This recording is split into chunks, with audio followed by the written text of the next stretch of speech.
Boa noite. Ei, fogo.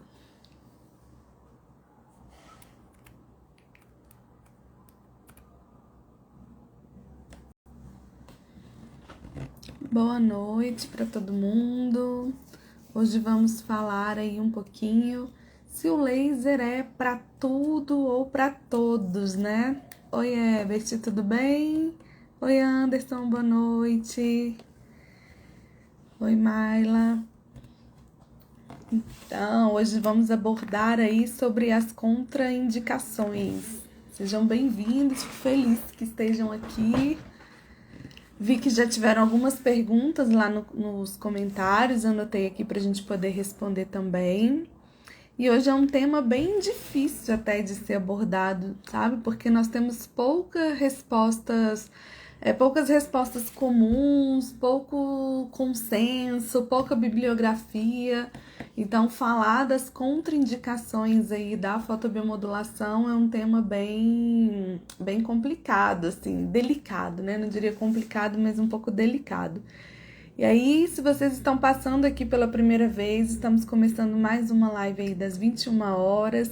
Todos os dias tenho estado por aqui respondendo algumas perguntas que vocês que me acompanham aqui no Instagram me trouxeram pelo questionário que tem lá no link da minha bio, né? Trazendo dúvidas, sugestões de temas. E essa sequência de lives aí é um aquecimento para um webinário gratuito que vai acontecer no dia 4 de abril sobre laser terapia aplicada à amamentação. É o marco zero do laser aí, tudo que você precisa saber sobre laser, LED, quais as aplicabilidades dele na área de amamentação. Então, é um evento que está muito legal. Se vocês quiserem ver aí como participar, como se inscrever, tem post aí no meu feed sobre isso. Tem instruções de como vocês podem concorrer a uma vaga para o meu próximo curso de laser terapia aplicada à amamentação. E tenho certeza que vai ser um evento muito legal, onde eu vou trazer para vocês muitas novidades. Quem acompanhou meus stories aí hoje ao longo do dia viu que eu já dei um spoiler, uma pista do que vem por aí. Passei o dia gravando um curso novo, além do curso de laser terapia aplicada à amamentação, vamos ter novidades aí também de aulas bônus, então vale super a pena vocês se inscreverem aí, tá? E acompanharem mesmo quem já utiliza o laser. E aí queria ouvir de vocês que estão por aqui, né? Quem já utiliza o laser, quem tem dúvidas assim na hora de aplicar, quem fica inseguro em relação às contraindicações, o que vocês já ouviram sobre isso. Mandem aí para mim as perguntas de vocês, as dúvidas, para a gente poder conversar, tá bom? Como eu estava falando para vocês, laser, falar de contraindicações na área de fotobiomodulação é um pouco complexo porque a gente não tem um respaldo científico assim muito grande ou um documento oficial que fale dessas contraindicações com as suas justificativas de uma forma muito clara. O que eu vou trazer para vocês hoje é basicamente informações de um artigo, mas que foi publicado em 2002. De lá para cá, várias coisas assim já foram discutidas, já foram atualizadas, mas é o trabalho que nós temos que aborda especificamente as contraindicações. Ele fala, o título dele é justamente sobre contraindicações na laser terapia não invasiva, verdades e ficções, né? Então, assim, o que é mentira e o que é verdade e o que é ficção. Ana Paula já começou aqui, ó. Obrigada, Ana. Gostaria de saber em pacientes com glaucoma e pacientes com marca-passo. Dúvidas aí bem comuns, tá? E que já houveram algumas reviravoltas, eu já vou te responder. A referência que eu adoto para contraindicação são baseadas nessas discussões de literatura que a gente tem, no que a gente vê apontado nos livros, no que a gente vê apontado em alguns artigos científicos, mas eu já trago aqui para vocês que uma das grandes falhas, não sei se eu posso chamar de falha, assim, mas uma das grandes observações que eu faço é de que boa parte dos artigos científicos não adotam contraindicações nos seus critérios de exclusão. São raros os trabalhos que trazem contraindicações da fotobiomodulação como critérios de exclusão nos trabalhos científicos. Então, isso também dificulta, a gente fica sem saber. Será que tiveram cuidado de avaliar isso na anamnese? Será que foi só alguém que teve alguma reação ali de fotossensibilidade ou que não tolerou a aplicação que foi excluído do trabalho? Então, a gente tem um pouco de divergência aí nessa área. O que eu vou trazer para vocês hoje é baseado nesse trabalho de 2002, que tem, como eu falei para vocês, o tema específico, né, o título específico sobre contraindicação, e aí a gente vai conversando em cima dele do que pode ser discutido ou repensado, tá? Esse trabalho, ele classificou as contraindicações que de forma mais comum, assim, mais frequente aparecer na literatura, em 3 grupos. Um grupo era aquelas contraindicações absolutas, que realmente são contraindicações verdadeiras. O segundo grupo seriam contraindicações relativas, no sentido de que pode ser que seja uma contraindicação, merece atenção, mas não contraindica totalmente. E um terceiro grupo, onde eles chamaram assim de ficção, né, das contraindicações que não se aplicavam. Dentro dessa divisão aí, eu sempre gosto de chamar a atenção que a gente também precisa entender o que é uma contraindicação pro recurso e o que é um sinal de alerta para a minha indicação. O que eu, dentro da minha área de atuação, consigo controlar de efeitos para que isso seja uma contraindicação ou não para o uso, tá? Então, eu sempre falo que, assim, eu só compro as brigas que eu posso ganhar. Então, se eu tenho um caso duvidoso, por exemplo, um paciente oncológico, né, onde eu não sei se deve aplicar, se não deve, se existe um risco, se não existe, o que a gente tem que avaliar? Primeira coisa, eu tenho dados de literatura que me orientem sobre isso? Se eu não tenho, qual é o meu relacionamento com a equipe? Qual é o meu relacionamento com a família? Qual é o nível de esclarecimento que eu dou para eles sobre os riscos e benefícios de se testar o laser ou de se utilizar o laser diante dessa situação? Então, são coisas que a gente precisa se respaldar ou se blindar muito bem, porque não tem jeito, gente. O laser, e para todos os recursos terapêuticos, eu acho, quando ele funciona, quando ele traz resultados bons, a gente vira a estrela da família, né? A gente recebe até flores. Mas se alguma coisa dá errado, vocês podem ter certeza, ou se alguma coisa sai do curso da doença ali, ou do prognóstico esperado, vocês podem ter certeza absoluta que a primeira correlação que a pessoa vai fazer é com aquilo de diferente que teve na rotina dela.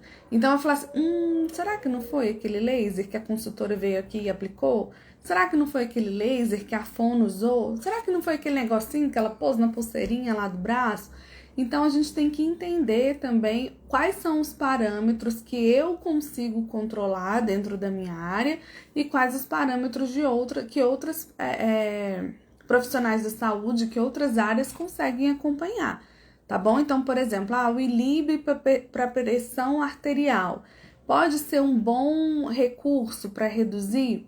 Há alguns relatos de estudos preliminares, alguns capítulos de livro, por exemplo, que falam que sim, que o ILIB pode ajudar a controlar pressão arterial em pacientes hipertensos. Eu, fonoaudióloga, vou propor este método para controle da pressão arterial do meu paciente? Jamais, eu não sou cardiologista, não sou eu responsável por manter esse tratamento. Eu posso discutir o caso, tem um cardiologista que conhece a técnica, está disposto a ajustar a dosagem da medicação, a acompanhar isso de perto, ele se responsabiliza pela técnica e eu vou ter uma parceria na aplicação, isso é uma outra história. Mas eu, na minha área, com a minha competência, propor esse tipo de tratamento, não, eu não faço, tá? Então, olha só. O que esse trabalho ele traz aí pra gente começando como contraindicações absolutas? E aí, gente, eu vou colocar para vocês o artigo, assim que terminar essa live, lá no canal do Telegram, tá bom? Então, quem tiver curiosidade, quiser ler ele aí na íntegra, assim que a gente terminar a live eu coloco lá para vocês. Então, eles colocam, por exemplo, que são contraindicações absolutas: a irradiação sobre lesões malignas, sobre tumores. Não é contraindicado laser em pacientes oncológicos, tá bom? Pelo contrário, nós já temos aí trabalhos que mostram, por exemplo, os benefícios do laser nas mucosites orais. Temos trabalhos que já foram feitos avaliando o impacto do ILIB nos efeitos colaterais da quimioterapia. Então, nós temos artigos aí que já embasam o uso nessa população. Inclusive, tem artigos mais recentes mostrando que o laser, inclusive, pode retardar ou minimizar a evolução de um tumor. E tem trabalhos que mostraram, que avaliaram o potencial ali de magnicidade, até fugiu a palavra aqui, mas o quanto o laser poderia, por exemplo, aumentar as chances de metástase numa população. Então, eles avaliaram pacientes oncológicos que não usaram laser e pacientes oncológicos que usaram laser, e eles viram que não houve a longo prazo, uma piora nos pacientes que foram submetidos à radiação, por exemplo. Então, mostrando que isso aí não necessariamente é um fator de risco para essa população. Mas, atualmente, o que a gente mais adota ainda como contraindicação é o uso sobre tumores ou sobre áreas de ressecção, tá? Então eu tenho um tumor, inclusive teve uma pergunta sobre isso. Deixa eu ver aqui se eu consigo abrir o Instagram para eu ler ela direitinho, mas eu fiz o print, mas não me mandei, gente. Enfim, mas tinha uma pergunta que falava sobre a aplicação no orbicular do lábio, do orbicular da boca. Não sei se quem fez a pergunta está aqui me assistindo. E um paciente que tem uma suspeita de tumor em masseter. Eu acho que a pergunta era essa. Então, assim, qual seria a contraindicação oficial? Peraí, gente, que eu vou abrir aqui de novo para eu não perder meu roteirozinho. Tô demais hoje, hein? Peraí. Então, olha só, essa pergunta, né? O que eu levo em consideração? A minha área de aplicação, ela tem algum tumor ativo? Se eu vou irradiar sobre o tumor ou sobre uma área onde houve uma ressecção recente, que tem uma possibilidade de recidiva, isso se torna uma contraindicação, tá? Então, a princípio, pelos dados que estão lá no comentário, posso aplicar na região do orbicular da boca, que é o lábio, em paciente que tem uma suspeita de tumor em masseter? Teoricamente, sim. Mas é o que eu falei, gente, eu só compro as brigas que eu posso ganhar. Em que estágio está essa evolução? É só uma suspeita? É um diagnóstico já confirmado? Já tem uma avaliação de um possível espalhamento, vamos dizer assim, desse tumor? Se daqui a um mês aparecer um diagnóstico de que tem também uma possibilidade de tumor no lábio, a pressão vai vir em cima de você? A equipe conhece laser? O oncologista que está acompanhando o caso aprova o uso? Então, é o que eu falei, não é que se a gente for pensar, a contraindicação literal é irradiação sobre tumor ou áreas de ressecção, ponto. Então, se você está ali alguns centímetros distante do tumor, já é suficiente para que, já subentende-se que não existe risco de radiação. Mas como está todo o contexto desse uso, tá? É o que eu recomendo. Avaliem, conversem com a equipe, pesem o risco-benefício, né? Tem família que é super engajada, que confia e fala, não, se você acha que pode ajudar muito, vamos fazer sim. Já tem outras famílias, outros pacientes que quando você chega com qualquer recurso, não fala, mas isso pode piorar? O que é isso? Tem algum risco? Tem algum problema? Pode ser perigoso? Então, avalie o risco, né? É imprescindível o uso para esse caso? O que você quer fazer nesse orbicular? É melhorar a terapia, melhorar a força? Potencializar o desempenho muscular? É relaxar? É cicatrizar alguma lesão? Então, acaba se pesando, a depender do contexto, o risco e o benefício do uso, tá? Mas a contraindicação oficial é irradiação sobre tumores. Outra contraindicação que eles trazem aí como absoluta é o uso em gestantes, mas quando a aplicação é feita na região do útero gravídico, tá? Então, em gestantes, o laser não é contraindicado, isso não vale pro ILIB, tá? Para quem já entende aí o que é o ILIB, existe ainda um consenso, uma contraindicação um pouco mais consensual do uso do ILIB em gestantes, mas o uso do laser pontual não tem problema, tá? Então, assim, da mesma forma que não tem problema aplicar o laser estando grávida, viu? É uma pergunta também que muita gente me faz. Eu estou grávida, posso aplicar o laser? Pode. A contraindicação para gestantes é que a ponteira lá do equipamento fique direcionada para o útero, direcionada para a barriga. Qual é a justificativa disso? Que às vezes a penetrabilidade da luz pode afetar os olhos do bebê intraútero, por exemplo, e trazer alguma lesão, tá? Então, na gestação, a contraindicação é na região do útero gravídico. Inclusive, nós já temos trabalhos agora, recentes, com o uso do laser, do LED, né, mantas de LED, na região lombar, sendo utilizado durante o trabalho de parto. Tá? Então, a gente tem aí uma possibilidade. Antes até a gente tinha um pouco mais de receio de usar nessa região da lombar também, das costas, porque poderia variar com o posicionamento do bebê, apesar de que a penetrabilidade da luz que a gente tem, ela é muito menor do que essa, mas as contraindicações elas acabam adotando equipamentos de modo geral, né? O nosso equipamento que a gente usa aí mais portátil, ele pode ter um alcance menor, mas outros equipamentos de fotobiomodulação podem ter uma potência maior, uma saída de luz maior, mais intensa, que alcance essa distância. Então, nas gestantes, até um pouco tempo atrás, como eu falei, a gente pensava também com certo receio na região da lombar, mas saiu recentemente esse trabalho aí. E a gente sabe também que o LED é uma luz mais superficial, né? Como ela é não coerente, assim, como ela não é muito concentrada, ela se espalha um pouco mais, acaba que a penetrabilidade dela é um pouco diferente, tá bom? A Tati perguntou, olá Tati, tá boa? Ela perguntou se paciente com marca-passo no caso de disfagia. Os pacientes com marca-passo, gente, durante muito tempo houve uma recomendação de que, aliás, né, de que não se fizesse em pacientes com marca-passo, tá?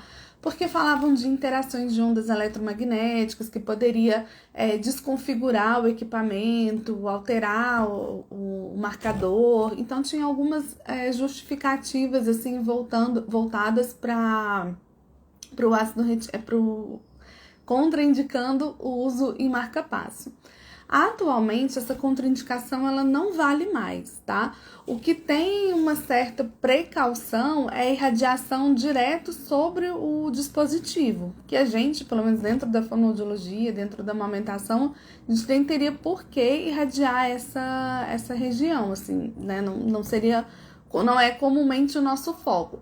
Então, o paciente ser portador de marca-passo ou de outros dispositivos eletrônicos, eu não sou muito da área de neuro, mas me parece que tem um que chama TBS, né, que é um marcador que às vezes utilizam em Parkinson. Isso não entra dentro das contraindicações, tá bom?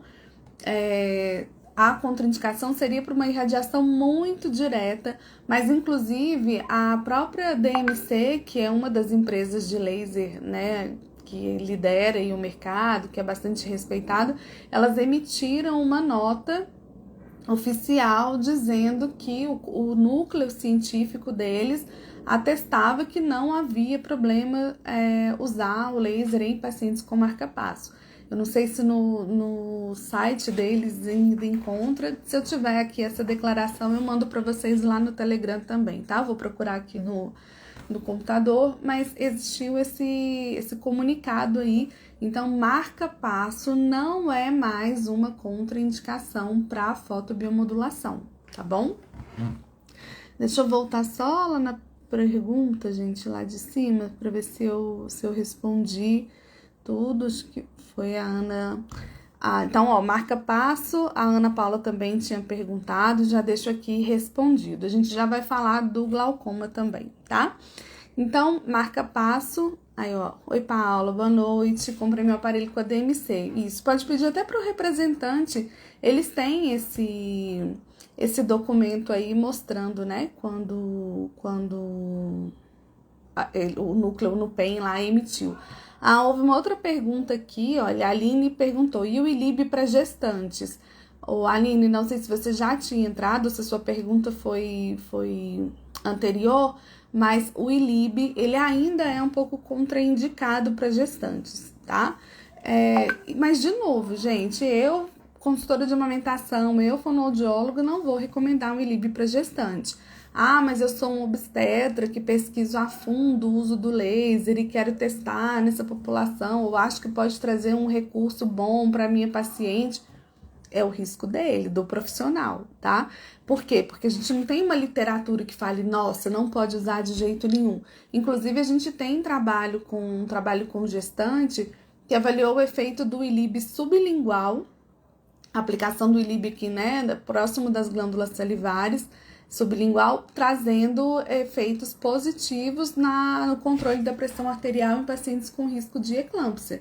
E aí eles monitoraram o feto, monitoraram a gestante, tiveram respostas positivas. Mas eu não consigo nem falar muito para vocês sobre esse trabalho, porque como eu não sou médica e muito menos obstetra, eu não consigo nem assim analisar se todos os fatores de risco foram devidamente controlados, se a metodologia do trabalho foi boa. Embora ele tenha sido orientado pela Chavantes, que é uma médica cardiologista referência aí nos estudos em fotobiomodulação, tem um nome muito forte nessa área, mas mesmo tendo esse trabalho, o que a gente continua ouvindo em congressos, o que a gente continua lendo, assim, por exemplo, nas cartas aos editores das principais revistas científicas, é que o ILIB não seria indicado para gestantes, tá bom? Então, gestante, o laser pontual eu posso fazer, o ILIB eu preciso tomar um pouco mais de cuidado, tá? Principalmente se a gente entender, gente, que o ILIB mexe muito com o sistêmico, né? Ele pode mexer com a pressão arterial, então seria bom a gente ter um pouquinho mais de cuidado mesmo, tá? Paulo colocou, eu não aplico e não arriscaria, eu também não faço uso, tá? Ainda segundo esse trabalho que eu falei para vocês, então eles já colocaram aqui, ó, lesões malignas ou sobre tumores a gente não aplica em região de útero gravídico, nas gestantes. Não podemos fazer uso em pacientes com uso de ácido retinóico ou alguma outra medicação fotossensível, porque medicação fotossensível associada à luz... Deixa eu abaixar um pouquinho, gente, peraí. A medicação fotossensível associada à luz pode trazer um efeito de terapia fotodinâmica, né? Quem não sabe o que é isso foi a live de ontem, onde a gente fala da interação de um agente fotossensível com um determinado comprimento de onda, com um estímulo luminoso, trazendo aí algumas reações químicas que matam micro-organismos, né? Então, dependendo dessa medicação, eu posso acabar tendo uma ação de terapia fotodinâmica, mas não esperada, né? Então, quando o paciente usa ácidos, por exemplo, né, de tratamentos de estética, sempre podem acabar contraindicando o uso. Na dúvida, se o paciente utiliza alguma substância, né, se o paciente tem por rotina usar algum creme diferente, é sempre bom consultar o dermatologista antes a possibilidade de fazer esse uso no local, tá bom? Na aplicação, no local onde é feita a aplicação desse creme ou dessa medicação. Alguns outros medicamentos, por exemplo, antibióticos com tetraciclina e isotretinoína, que é o Roacutan, eles também são medicações orais que contraindicam o uso. E a gente tem algumas recomendações aí que falam que a gente deve aguardar de 1 a 3 meses após o uso dessas medicações para que a gente consiga utilizar algum recurso de fototerapia, tá bom? Então, de novo, gente, assim, contraindicações, esse trabalho de 2002, a gente teve muita evolução em muitos aspectos de lá para cá, mas não existe um outro trabalho que aborde especificamente essas contraindicações, ou pelo menos eu procurei bastante, eu sempre procuro, sempre que eu tô atualizando os cursos eu vejo se saiu alguma novidade, e a gente encontra, assim, artigos isolados que discutem um tema ou outro, mas a gente não tem um documento oficial que reúna todas essas contraindicações, tá?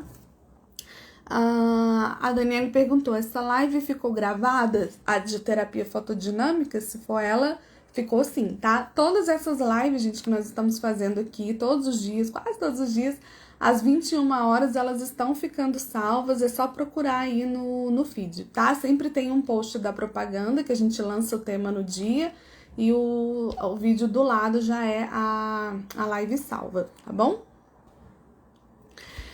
Então, tomar cuidado aí com antibiótico. Ah, Vanessa, quais são os antibióticos com tetraciclina? Não faço a menor ideia, tá? Então, se a pessoa tá tomando algum medicamento, se ela te dá o nome de um antibiótico, entra lá no Google, né? Minha filha já pega o telefone se ela quer ver algum vídeo, alguma coisa. Hey, Google! Então, pronto, entra lá, vê qual é o princípio ativo daquela medicação e vida que segue. Aí a gente vai perguntar, putz, tem uma substância aqui, por exemplo, ácido retinóico, vitamina A, ou, né, pomadas, como eu falei, a isotretinoína, tetraciclina, tem algumas dessas substâncias ali nessa medicação? Opa, então é bom a gente se certificar de que possa utilizar.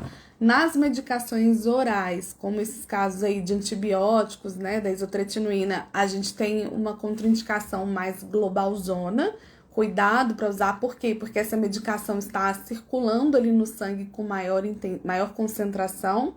E naquelas substâncias, naqueles medicamentos ou cremes e tal, que forem de uso tópico, acaba que a irradiação, a contraindicação é mais para aplicação sobre a região que está sendo tratada. Mas eu sempre procuro uma liberação ou um aval aí do médico que tiver prescrito esse tipo de tratamento, tá bom? O tratamento para a pele especificamente. Outra contraindicação, gente, essa aqui pra mim, assim, é a melhor de todas, porque ela parece óbvia, mas no dia a dia, vocês vão ver que a mão coça. A contraindicação que eles colocam aqui é para lesões sem diagnóstico. Aquilo que eu não sei o que é, gente, eu não me meto a tratar, tá? E aí eu já puxo a orelha aqui e eu falo assim, putz, tem hora que eu procuro ser muito acessível para os meus alunos, eu respondo tudo que eu consigo, assim, na medida que eu consigo, às vezes demora um pouquinho mais, mas o que me dá, assim, pavor é quando chega, às vezes, a foto de um pé todo esquisito, com uma unha estranha ou com uma lesão estranha e me mandam assim... Vanessa, qual que é o protocolo para isso aqui? Aí eu pergunto, o que é isso aqui? O que é isso aqui? Não sei. Então a gente não sabe, se eu não sei o que é, como é que eu vou saber como tratar? Laser, eu falei isso ontem também, laser não é diagnóstico diferencial. Eu não penso assim, putz, vou fazer o laser, se não funcionar eu encaminho para o médico. Não, é o contrário. A gente sabe o que é, a gente entende a fisiopatologia, aí a gente consegue pensar no melhor protocolo, tá? Então, se tem uma ferida com aspecto esquisito, se tem coisas ali que eu não conheço, que tá estranho, que eu não sei se tá infeccionado, que eu não sei se é fungo, que eu não sei se é micose, que eu não sei se é... Gente, não fazemos. Ah, tem uma dor constante no abdômen, o paciente está reclamando que tá doendo, vou fazer o laser ou o ILIB para aliviar essa dor. Você pode estar mascarando um sintoma que seu corpo está gritando para você, olha, tem alguma coisa errada aqui. Você vai lá, usa o laser, que pode ter uma ação analgésica, mascara o sintoma, porque o alívio da dor pode vir, mas você não está resolvendo o problema, tá? Então, aquilo que eu não sei a causa, o diagnóstico, eu não trato com laser, tá bom? Eu preciso saber o que eu estou fazendo. A Melissa perguntou, posso usar em queloide? O queloide já formado não pode, tá, Melissa? Não é recomendado.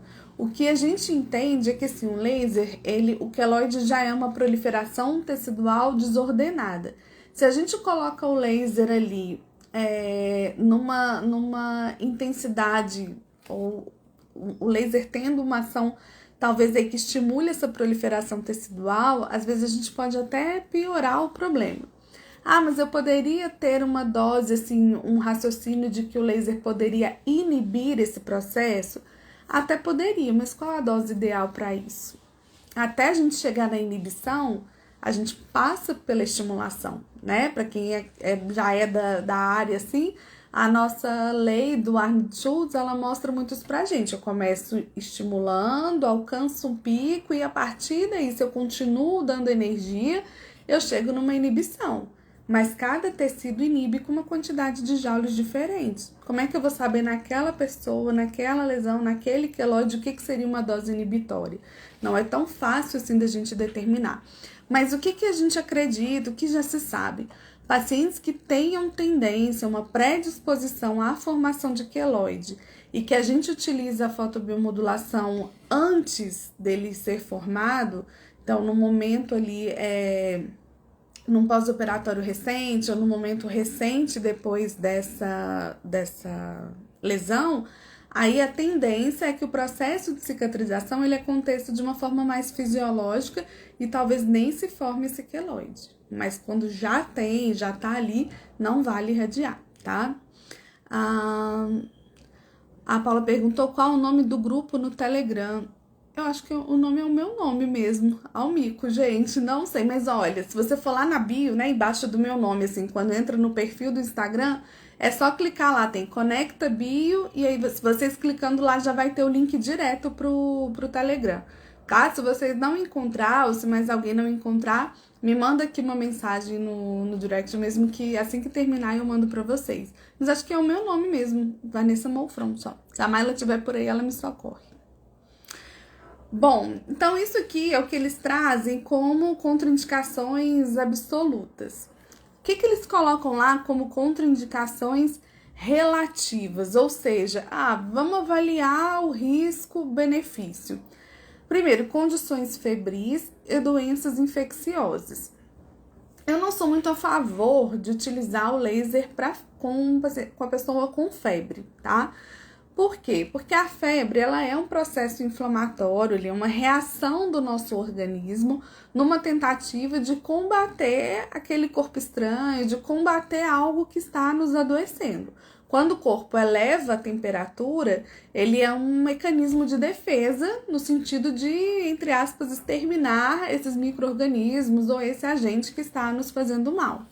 Se eu coloco o laser que tem uma ação contrária, anti-inflamatória, ele até às vezes pode fazer assim, ele pode fazer às vezes de uma medicação. Eu até acredito que ele seja útil para esse controle da febre. Mas, de novo, qual é a causa dessa febre? Qual é o meu diagnóstico? Então, eu sempre opto, Vanessa, eu não estou falando que quem faz para febre está errado, tá? Isso é um posicionamento meu.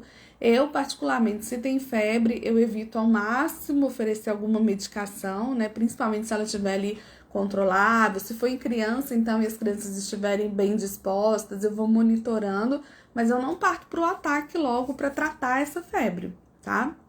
Então, as condições febris, a gente tem que avaliar muito ali qual a causa, qual o diagnóstico ali, para que eu não mascare de novo, né? Um sintoma, algo que meu corpo tá me contando que tem alguma coisa errada, e eu vou ficar ali tentando mascarar um sintoma, resolver um problema sem saber exatamente qual é esse problema.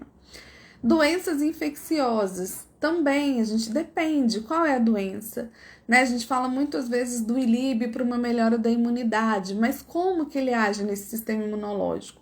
Muitas vezes nesse momento que ele está um pouquinho mais debilitado. E aí, mas eu tenho que avaliar as condições dessas doenças. Recentemente no grupo teve até uma colega que perguntou sobre a possibilidade do uso do ILIB em dengue, né? Mas qual é o risco? Se a gente entende que o ILIB é um antiagregante plaquetário, se existe um risco de ser uma dengue hemorrágica, por exemplo, vale a pena eu arriscar utilizar esse recurso? Então, eles colocam como uma contraindicação relativa, porque, de novo, qual é a doença infecciosa? Qual é a causa da febre? qual é a minha profissão ou o meu papel na resolução desse problema? Como eu consigo controlar esses efeitos? Isso vai ser relativo para usar ou não o laser, tá? Algumas condições hematológicas, então, e gente, quem aqui é meu aluno já me conhece. Eu sou cagona, tá? Eu não sou a ousadia em pessoa quando se trata do meu papel como terapeuta. O que eu entendo é que aquelas pessoas que procuram os meus cuidados, seja na fonoaudiologia, seja na amamentação, elas estão confiando em mim, confiando que eu vou levar para elas um trabalho sério, responsável e, assim, com segurança, tá? Então, quando eu vejo algumas condições hematológicas, por exemplo, pacientes com distúrbios na coagulação sanguínea, eu, Vanessa, não faço ILIB nesses pacientes, por exemplo, tá? Eu sei que hoje a ideia aqui é da gente conversar mais de contraindicações gerais, a gente vai ter uma live específica sobre o ILIB, mas, assim, quando a gente pensa nesse risco, eu já vi vários cursos, vários profissionais que falam, não tem problema não. Mas a gente tem alguns trabalhos, algumas literaturas que falam que o laser é um antiagregante plaquetário, que ele diminui a viscosidade sanguínea, que ele pode diminuir alguns fatores de coagulação. Então, como que eu vou fazer isso? Vou aplicar essa técnica numa pessoa que já tem isso ruim.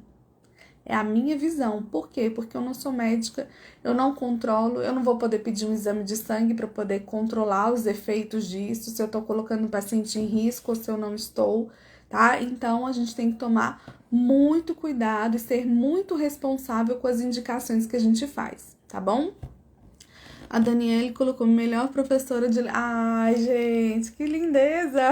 Obrigada! Fico sem graça e fico feliz. Obrigada, Dani. Que bom, fico feliz. Então, gente, algumas condições hematológicas que eles trazem aí, um tumor sanguíneo, por exemplo, né? Um paciente com leucemia. Cuidado, a contraindicação não é irradiação sobre o tumor. A gente está falando de um tumor no tecido sanguíneo, então a gente tem que tomar um cuidado também, tá? Então, eu sempre tenho o pé atrás aí com essas condições sistêmicas, com as doenças crônicas. Cautela em casos com grande perda de sangue, tá? O artigo também coloca isso, por esses mesmos motivos. O laser aumenta a microcirculação local, ele tem agentes, assim, possibilidade de uma ação antiagregante plaquetária. Então, se eu tô num pós-operatório recente, numa cesariana recente, numa cirurgia de face recente, e ainda existe um risco de sangramento, ou aquela ferida ainda tá sangrando, tá aberta, o ideal é que a gente espere para depois a gente irradiar, tá bom? Aí depois que já tiver tudo ali sem sangramento, sem risco, a gente coloca. E não é incomum, tá, gente? Principalmente em pós-operatórios recentes. Tem gente que trabalha com laser em cesariana, por exemplo. Eu já tive vários relatos de pacientes que começaram a aplicar e observaram, por exemplo, sangramento em um ponto.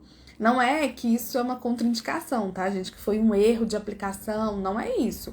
Ali é uma lesão recente, que tá um pouquinho aberta. O que eu quero mostrar pra vocês é que, de fato, a gente aumenta a microcirculação no local, de fato, a gente consegue ter um fluxo de sanguíneo ali um pouco maior, e que em pacientes aí que já tenham algum comprometimento, isso sim pode ser algo grave.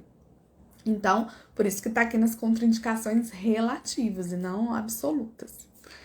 Fotossensibilidade, né? Tem pessoas que não toleram o uso, gente, tá? Não toleram. Por isso que eu falo, nunca vendam o laser, né? A gente vende o nosso atendimento. Porque se eu chegar lá, a pessoa não tolerar a aplicação, eu já atendi, pelo menos, assim, que eu me lembro agora de cabeça, umas 3 pacientes que na hora que eu encostava o laser, elas não toleravam. Pelo amor de Deus, para, tira que tá doendo muito. E eu ficava assim, né? Pelo menos da primeira vez eu falava assim, ai, gente, mas tá doendo? Como assim? Ah, deve ser emocional, psicológico, sei lá. E aí, não, então tá, então vamos tentar em outro ponto. Aí ia pra outro ponto, começava, depois de alguns segundos ela falava, nossa, tá me incomodando demais. Para falei, é uma contraindicação, é uma fotossensibilidade ali, tá? Então, às vezes, pele mais escura, que tenha mais melanina, né? Pele negra pode ter uma sensação de desconforto maior. E eu não vou ficar ali dando murro em ponta de faca, né, gente? Não vale a pessoa falar pra mim assim, não, tá esquentando, não, tá desconfortável. Eu vou ficar ali pra ela, não, mas aguenta mais um pouquinho. Não, é só mais um pouquinho. Não, mas tá acabando, falta só 40 segundos. Só 40 segundos pra gente que não tá sentindo nada, né? Pra eles é uma eternidade. Então, fotossensibilidade entra aí nas contraindicações relativas também, tá? Dentro dessa fotossensibilidade, eles colocam também assim, uma reação adversa ao uso, que seria esse desconforto com a aplicação. A fotossensibilidade pode incluir também, talvez, algumas doenças que tenham aí como contraindicação uma exposição à luz muito forte, uma exposição solar, lúpus, por exemplo. Então, a fotossensibilidade também pode entrar aí associada a alguma patologia, tá? Ou essas reações adversas. Glaucoma e catarata é outro ponto, assim, gente, que dá pano pra manga. Porque, vou ser sincera, as justificativas que eu já ouvi é sempre assim, não pode para irradiação próxima à região dos olhos. Não pode porque oscila muito a pressão e aí pode influenciar na pressão ocular também. Então, sendo muito sincera, assim, nunca achei uma justificativa tão muito consistente para esse uso, tanto que eles entram aqui também nessas contraindicações relativas, tá? Então, via de regra, assim, a gente ainda encontra isso, ainda encontra em alguns manuais essa contraindicação para o uso em pacientes com catarata e com glaucoma. Eu adoto como contraindicação. Por quê? Porque se tá escrito lá, algum motivo deve ter para isso, né? Sendo muito sincera. Já encontrei as justificativas que já me deram, que eu já li em trabalhos, em livros, foram essas. Pode aumentar a pressão arterial, a contraindicação é só para irradiação ali nos olhos, pressão arterial não, gente, pressão ocular. A alteração, a contraindicação é só quando a gente irradia ali nos olhos. Até porque, tanto a catarata quanto o glaucoma, eles têm aí cirurgias a laser que são usadas no tratamento, né? Então, não é talvez pela luz especificamente, mas talvez por algum efeito secundário que a fotobiomodulação pode proporcionar, tá? E glândulas hiperfuncionantes, gente, principalmente a hipertireoidismo. E aí, eu sei que a maioria da galera que tá entrando aqui é da área de amamentação, mas eu chamo a atenção para quem é da área de fonoaudiologia, para quem trabalha na área de voz, o cuidado que a gente tem que ter ao irradiar essa região cervical. Ao irradiar glândulas salivares, pensando em pacientes que produzam muita saliva. Por quê? O mesmo raciocínio que eu falei para vocês aí no glaucoma. Se eu tenho um tecido que está funcionando muito e a minha ideia é fazer uma inibição dele, eu preciso de uma dose alta, ok? Só que eu não consigo chegar no 9 joules, por exemplo, sem passar pelo 1, 2, 3, 4, 5, 6, 7, 8. Então, em algum momento, eu vou estimular essa estrutura para depois chegar numa dose que começa a diminuir a minha atividade tecidual. E aí, qual é essa dose inibitória? Não sabemos. Para a glândula salivar, a gente não sabe. Para a glândula tireoide, a gente não sabe. Então, vai que tenho uma glândula que realmente está hiperfuncionante, que está trabalhando muito, eu uso o laser e eu aumento ainda mais essa atividade tecidual. Eu aumento ainda mais o fluxo sanguíneo naquele local, a quantidade de ATP ali dentro, coloco essa célula para trabalhar ainda mais. Qual o impacto que eu posso ter disso? Então, como a gente não tem como calcular a dose inibitória sem passar pela estimulação, sem colocar, às vezes, essas pessoas em risco, acaba sendo uma contraindicação glândulas hiperfuncionantes, tá? Até porque isso é papo para outra live, mas o quanto é alto e o quanto é baixo em laser terapia é algo muito, muito, muito variável, tá? Então, gente, assim, dos principais, o que o trabalho coloca são essas contraindicações absolutas e relativas. De modo geral, eles colocam assim que a contraindicação para aplicação em gestante ou para pacientes oncológicos ou o próprio marca-passo. Algumas outras contraindicações frequentes, deixa eu até ver se eu consigo abrir ele aqui de novo para ler para vocês o que eles apontam como contraindicações assim que são ficção. Aqui no resumo não tem. Outra contraindicação que eu não coloquei aqui, olha, foi bom eu abrir e eu falei acho sobre isso recentemente, não lembro aí, umas 4 lives para trás, talvez, sobre a contraindicação na região de gônadas, então principalmente na região de testículos, tomando cuidado aí com os bebês, né, se a gente vai aplicar para assadura, para candidíase, porque como é um tecido com pouca irrigação sanguínea, eu li um trabalho que falava sobre, foi quando eu falei na live de laser de alta potência e baixa potência.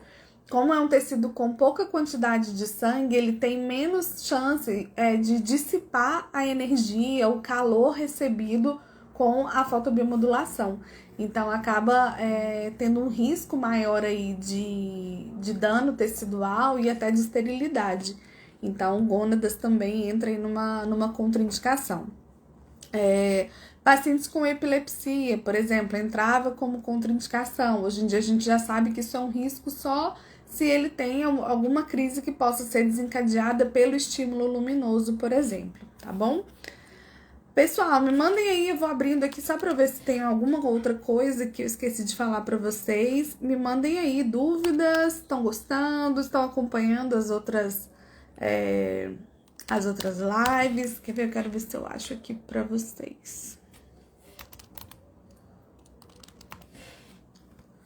Queria achar o artigo na íntegra que eu vou mandar, mas eu já queria abrir ele aqui para ver se eu esqueci de algum tópico. Mas acho que não. Eu fechei sem querer, eu tinha preparado antes, né, da live, mas aí eu fechei sem querer.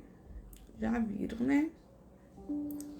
Deixa eu ver pelo nome do autor.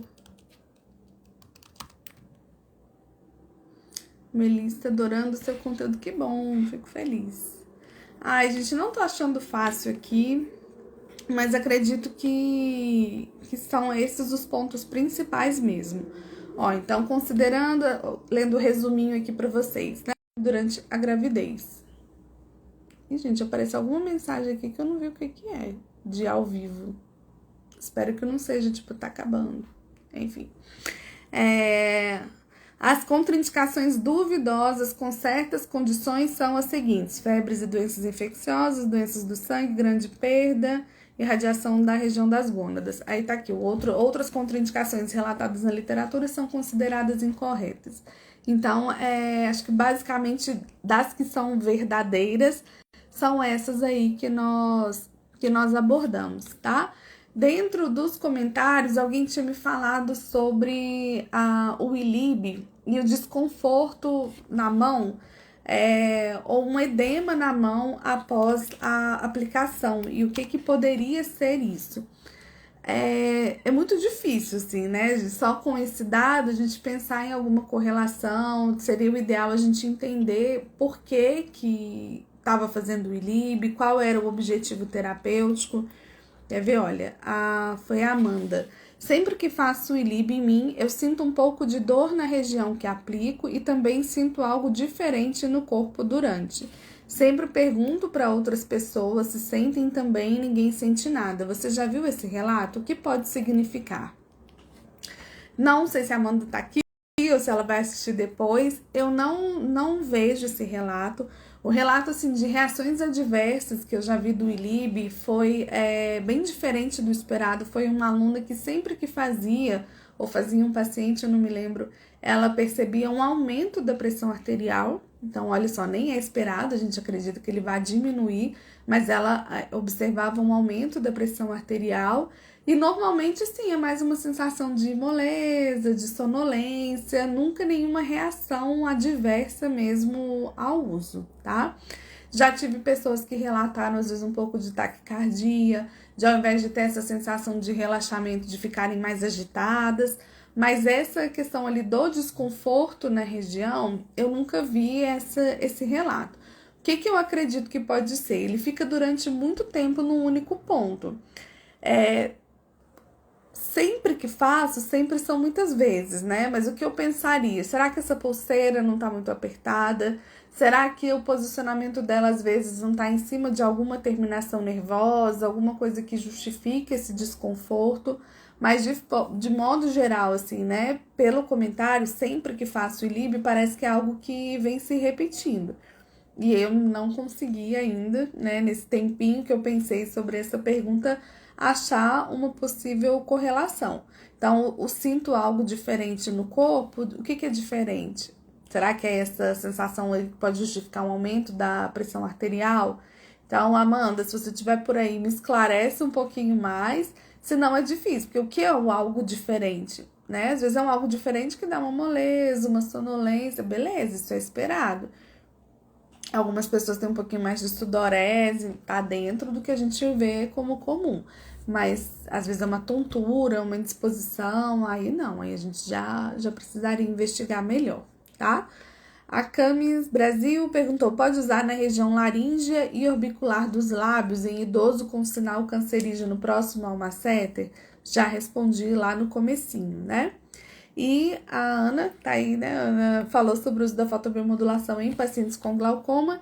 E aí é isso, eu adoto como contraindicação, por quê? Porque sou cagona mesmo, né? Eu falo, a corda sempre arrebenta do lado mais fraco, então eu só trato aquilo que eu tenho segurança de justificar, de falar, não, usei porque o meu objetivo era esse, e não acho que isso daqui teria impacto, não, na literatura não fala que isso tenha correlação, então eu sempre vou ali dentro da minha zona de conforto, tá?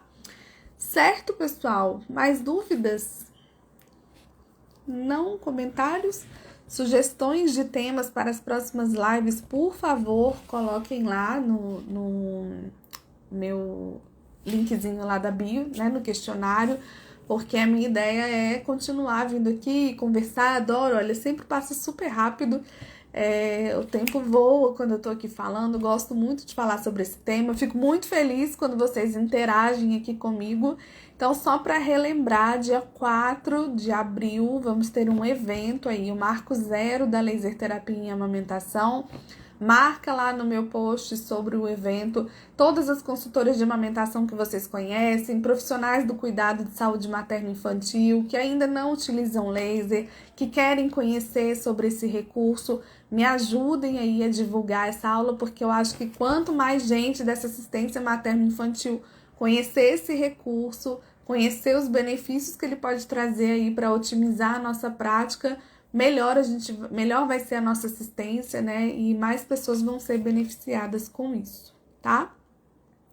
A Ivone colocou as sugestões, né? Infravermelho, ordenha, show, adoro. Mas tem que pôr lá, Ivone, pra mim, pra não esquecer. Senão eu passo aqui, depois eu não sei se eu consigo resgatar esses comentários depois que a live fica salva. Então, suas ideias são sempre boas, manda lá pra mim, tá bom? Gente, então vou me despedir, agradecer aí a interação de vocês, agradecer a companhia. E amanhã, tô tentando lembrar aqui o tema de amanhã, gente. Eu acho que amanhã a gente vai falar sobre as diferentes cores do laser, se eu não me engano, tá? Acho que a gente vai falar sobre os diferentes comprimentos de onda, não só vermelho e infra, mas também como que cada cor de luz interage, ou quais efeitos terapêuticos aí cada comprimento de onda pode trazer pra gente, tá bom? Então, quem já tem um laser, será que vale a pena investir em um LED? Será que ele pode ser útil para a prática clínica de vocês? Novidades aí amanhã, tá bom? Beijo pra vocês, então, boa noite e até a próxima!